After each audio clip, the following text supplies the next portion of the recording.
What does it take to turn a crazy idea into a huge success?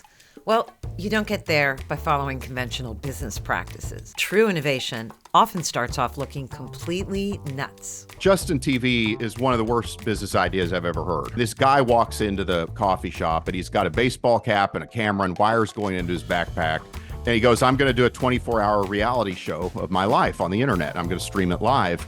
And I was like, Justin, that's the dumbest thing I ever heard, right? Like, this isn't even reality TV. That's not how it even works. And in his new book, Pattern Breakers, pioneering seed investor Mike Maples Jr.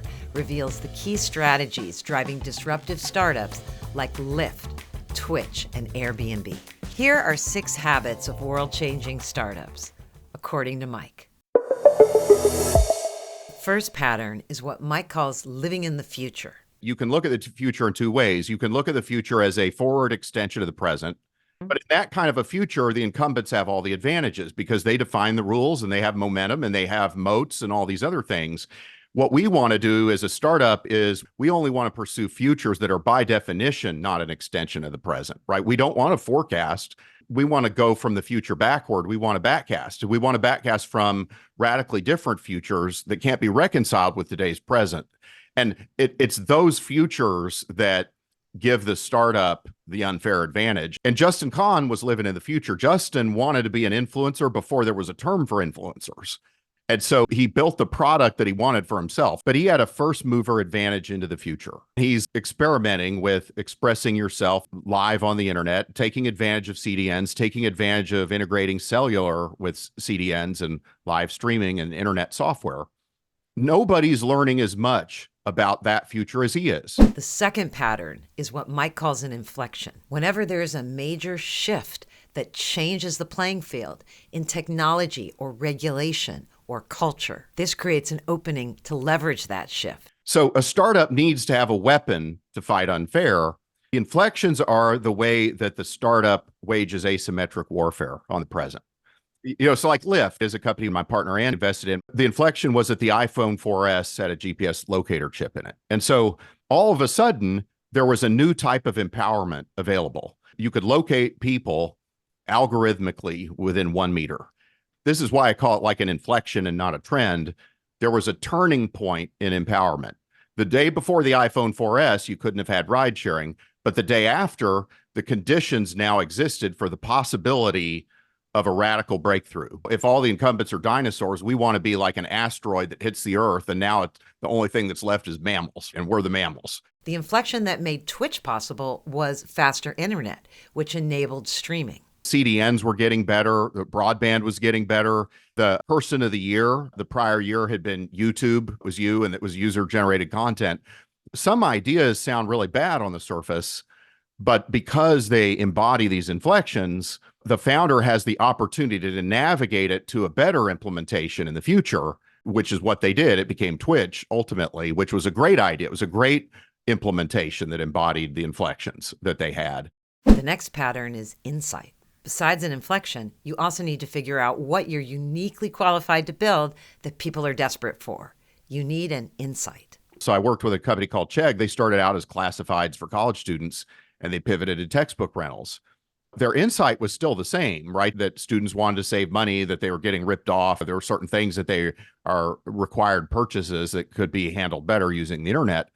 But their implementation of the insight textbook rentals was a better implementation, certainly more lucrative. When a company pivots, the product they're building is likely to change, but the key insight they had will stay the same.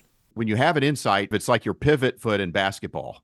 You pivot around your insight. You keep your insight persistent, and you move your body by either modifying the implementation or modifying the audience that you focus on, or both at the same time. Product market fit is the art and science of moving those two things toward the desperate. So your product market fit is what could we uniquely offer that people are desperate for, and to have an implementation of the insight that triggers their desperation so that they can't live without it. They can't unsee it. And that's what Emmett got right when he pivoted Justin TV to Twitch. As a startup coach, I help teams validate their ideas quickly by building prototypes and testing them with customers. Product insights you can get from this kind of testing are gold if you're willing to open your mind. When I was a founder, I used to say that business software is the art of showing the customer what you want to build so they can tell you what you should build. And every great feature we had in our business software was that. You're engaging the right people with the right insight. And so it triggers a conversation about the future where if your noticing filter is on volume 11, you're likely to gain a understanding that nobody's seen before. And now all of a sudden you earn the secret, right? You earn these secrets about the future by doing that. It's like when you go to a car show and you see a concept car, if you open the hood, there's not actually an engine. And if you turn on the radio, it doesn't make a sound. And if you turn the key in the ignition, it doesn't start. But that's not why they do it. They want to see if people crowd around this car, if they just walk on by. And if a bunch of people crowd around the car, they're like, we should build this car.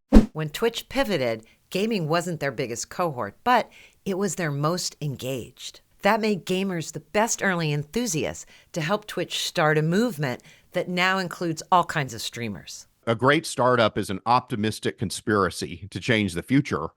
And the future is created not just by the startup, it's co-created by the startup and its early believers. And so the early believers can include early employees, it can include early customers, early partners, even early investors. You're starting a movement that creates a sense of grievance in the minority of people who are your believers against the tyranny of the majority of the status quo. You don't want everybody to like your idea. What you want is most people to not care, most people to dislike it, but a small subset of the world to be like, oh my gosh, where have you been all my life? And so like Emmett noticed that gamers, they were like, I'm using it to have friends watch me do this, but I'd like to have a way to engage my audience better. I'd like to have a way to monetize it. And Emmett was like, of course, that's what we should be doing. And so he started to add those features into Twitch. And it's such a great example of noticing. It's a great example of savoring these surprises.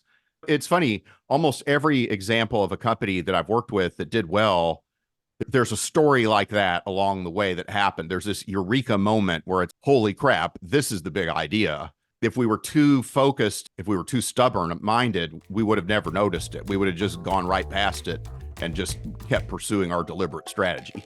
Innovation is inherently risky. And let's face it, building a disruptive startup like Lyft or Twitch isn't for everyone. But if you've got an ambitious idea and a hunger to put a dent in the world, the ideas we shared here will help you increase your odds of success. If you want to dig deeper, talk about pattern breakers with your professional peers, and apply these ideas to your own project and work, go to gamethinking.io/builders to learn more and join us. See you soon.